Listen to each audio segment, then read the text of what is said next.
अस्सलाम वालेकुम, जय भीम, नमस्कार। मैं मखदूमपुर के लोगों से बात करने के लिए फ़ेसबुक पे आया हूँ। वीडियो डालने का मेरा एक ही मकसद है कि इस वक्त मखदूमपुर की जो हालात चल रहा है मौके पे। अभी देखे, कल बारिश हो रही थी करीब। पूर्व प्रधान की जांच सैफ के द्वारा कराया जा रहा था।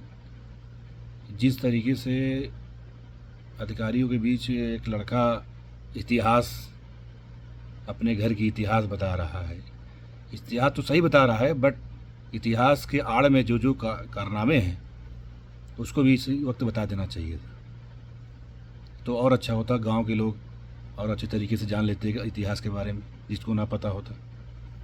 और मैं जहाँ तक मेरी जानकारी है, जहाँ तक मैं जानता हूँ, झूठ, फरेब, धोखा के अलावा इनके पास कुछ भी नहीं था।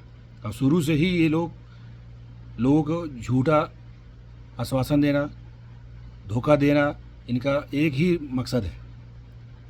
कभी 2 किलो गल्ले में से चोरी कर लेना, कभी 5 किलो कर लेना, कभी महीने का पूरा गल्ला ही गायब कर देना, किसी के नाम उनके खाते में जोड़ देना, उनका जोड़ देना, इनका जोड़ देना। और ये भी 420 का काम ये लोग शुरू से ही करते चले आ रहे। रोड का पैसा उठा लेना, रोड न बनना, अधिकारियों से मिल के पैसा उठा लेना, अधिकारियों को घूस खिला के पैसा उठा लेना।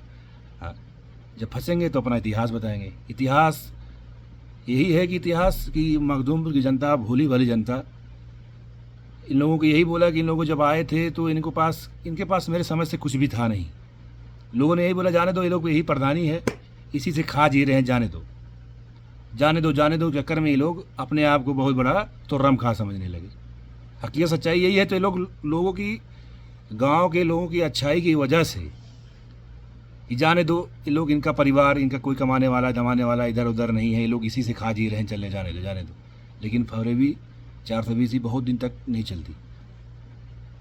और ये हमें लगता है कि इंशाअल्लाह अल्लाह चाहेगा तो ये अंत है, और अंत की शुरुआत ऐसे ही होती है।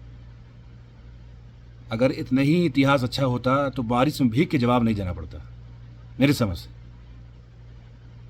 कोई एक छोटा सा बच्चा गांव का आके सबके सामने अधिकारियों के बीच में जलील करना, सवाल खड़ा करना, ये मेरे हिसाब से इतिहास, ये झूठा इतिहास है, फरेबी का इतिहास है, जहाँ तक मैं जानता हूँ। और रही बात, एक और बात है, हमारे मखदूमपुर में कुछ ओट कटवा, जिसको बोलते हैं राजनीति की भाषा में ओट कटवा, विरोध तो किसी का करेंगे नहीं, जो लड़ेगा उसी में पिंगल करेंगे। विरोध किसका करना है इनको खुद नहीं पता है। ओटकटवा को, जो 2-4 ओटकटवा घूम रहे हैं हमारे गांव में, इनको पता ही नहीं है किसका विरोध करना है। और न तो राजनीति का राह पता भी नहीं है मेरे हिसाब से, न बोलने का तमीज़ है, न तो कुछ है। खाली हम लड़ेंगे लड़ेंगे लड़ेंगे। लड़ना है तो लड़ने से बहुत तरीके लड़ने के हैं। लड़ने का तरीका होना चाहिए, किससे क्या बोलना है वो आना चाहिए, क्या क्या बात रखना है उसको बोलना चाहिए। लेकिन विरोध किसका करना है उनको खुद नहीं पता, वो किसके खिलाफ लड़ रहे हैं उनको खुद नहीं पता।